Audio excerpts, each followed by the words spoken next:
কখনো কখনো অন্ধকারের সাথে লড়াই করার জন্য আমরা প্রদীপ জ্বালাই। এতে প্রথমে সলতে রাখি, তারপর তেল ঢালি, তারপর আগুন জেলে এটা প্রজ্বলিত করি। তারপর একটা সময় আসে যখন এই প্রদীপ নিভে যায়।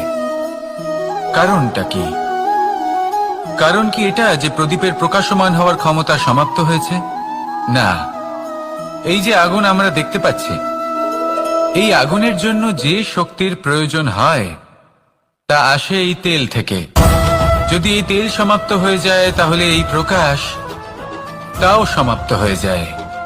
আর আমাদের জীবনে এই তেল হলো আমাদের কর্ম, আর এই আগুন আর এর দ্বারা উৎপন্ন হওয়া প্রকাশ আমাদের ভাগ্য। যত আমাদের কর্ম ক্ষীণ হতে থাকবে, আমাদের ভাগ্য সৌভাগ্য কোথাও না কোথাও লুপ্ত হয়ে যাবে। যে উজ্জ্বল ভবিষ্যৎ আমরা চাইছি তা কখনো লাভ করতে পারবো না যদি কর্ম না করি। ঠিক যেমন তেল ছাড়া অগ্নি উৎপন্ন হয় না, তেমনি কর্ম ছাড়া সৌভাগ্য হয় না। আর যেমন কর্ম তেমন ভাগ্য। তাই সবসময় কর্ম করতে থাকুন, কর্ম করা থামাবেন না। আর আমার সাথে ভালোবেসে বলুন, রাধা রাধা। জীবনে তিনটি বিষয় আছে, তিনটি বস্তু আছে, তারা যেন আপনাকে কখনো বশে না করে নিতে পারে। প্রথম হলো ধন। ধন যতক্ষণ আপনি ব্যবহার করতে থাকেন, যতক্ষণ তা আপনার কাজে আসছে, ততক্ষণ ঠিক আছে, এই ধন আপনার কাছে অমৃত। কিন্তু যখন এই ধন আপনাকে ব্যবহার করতে শুরু করে, বুঝে যাবেন যে আপনার পতনের সময় শুরু হয়েছে। দ্বিতীয় বিষয়, ফেলে আসা অতীত। যাই করুন, আপনি অতীত পাল্টাতে পারবেন না, আর এই সত্যিটা আপনিও জানেন। কিন্তু তাও এর বশবর্তী আমরা হয়ে পড়ি। আর যখন তাই হয়, তখন এই সংসারে আমরা যেখানেই যাই না কেন, যত বড়ই সুখ লাভ করি না কেন, সেই সব আমাদের কাছে তিক্ত বলে মনে হয়।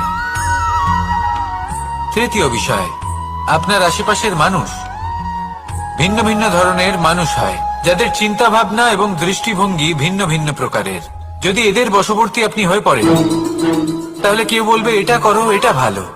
কেউ বলবে এটা করো না, ওটা করো, ওটা ভালো কাজ। কেউ বলবে এই দুটোই করো না, অন্য কিছু করো। এই কথাগুলিতে আপনি এতটাই জড়িয়ে পড়বেন যে আপনি লক্ষ্য ভ্রষ্ট হয়ে পড়বেন। তাই এই তিন বিষয় থেকে সাবধানে থাকবেন।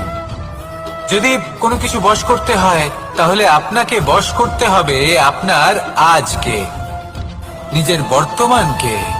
এটা খুব প্রয়োজনীয়। এটা ভাববেন যে এই সময়ের সদ্ব্যবহার আমি কিভাবে করব, সময়কে শাসন কিভাবে করব, ওই কর্ম কিভাবে করব যাতে ভবিষ্যতে কখনো আমার আফসোস না হয়, বরং এই সংসার আমাকে নিয়ে গর্ব করবে। সেই কর্ম করুন। আর যখন আপনি এটা শিখে নেবেন, তখন আপনি নিজেই নিজেকে প্রকৃত অর্থে ভাগ্যশালী করে তুলবেন। আসুন আমার সাথে ভালোবেসে বলুন, রাধা রাধা।